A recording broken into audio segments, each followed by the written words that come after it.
Hey Rachel, it's Dr. Courtney here, veterinary surgeon out here in Santa Barbara, California. Because I'm not in the office today, I wanted to do a few house calls. But before we do that, I wanted to start actually in my own home right now. We are going to meet a precious creature. Her name is Quarantina, and she came to me during the pandemic. Pet health for hamsters all year long definitely comes down to diet. So let's talk about it.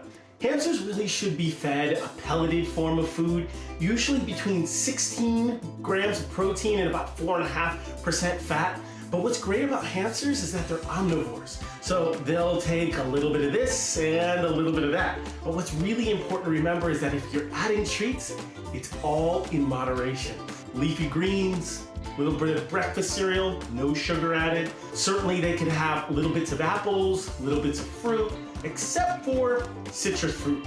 Just keep in mind, really tiny, delicate creatures, so we don't want to disturb their diet too much, or they can get gastrointestinal upset. Hamsters in general are solitary creatures. They don't really like to have friends or other hamsters. The minimum size for a hamster to feel comfortable in their environment is about a 15-gallon tank. So here for Quarantina, we've got a couple of levels. As you can see, we've got an exercise wheel here. We've got a couple of hideaways. She loves her little strawberry. Right now, she's burrowing, looking into her house to try to find a place where she feels comfortable and she can hide. Ideal temperature is somewhere between 65 to 90 degrees, and the bedding should be recyclable paper materials and absorbent. We're talking pet safety literally all year round, and one of the most underdiagnosed diseases in dogs is dental disease. So that's why I recommend all year round, if you can, daily, is brush your dog's teeth.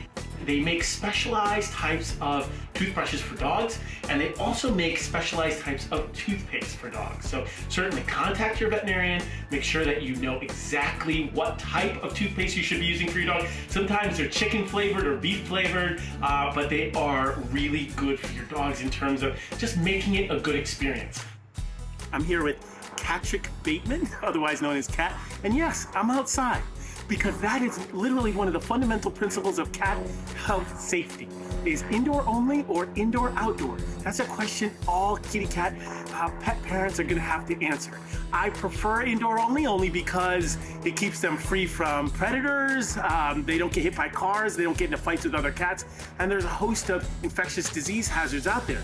But if your cat longs to go outside, just have them on a harness just like this with Patrick Bateman and gets a chance to experience the outdoors, but under your supervision. Number 2, safety. Patrick Bateman and I are gonna talk about ribbon.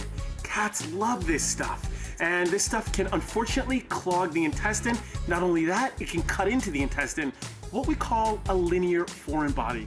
This is particularly pernicious and dangerous. So keep your kitty cats away from any kind of ribbon all year long. And finally, who doesn't have countless cords at home? We've got so many behind our TV, for a stereo, everything. Kittens and kitty cats love to bite into this. Not only can they burn their mouth, but it can also cause fluid buildup in their lungs called non-cardiogenic pulmonary edema. So very, very dangerous stuff. Ways to protect your kitty cat against cords: hide them, redirect them to something that they should chew on instead, or just try to prevent them from getting to them in the first place.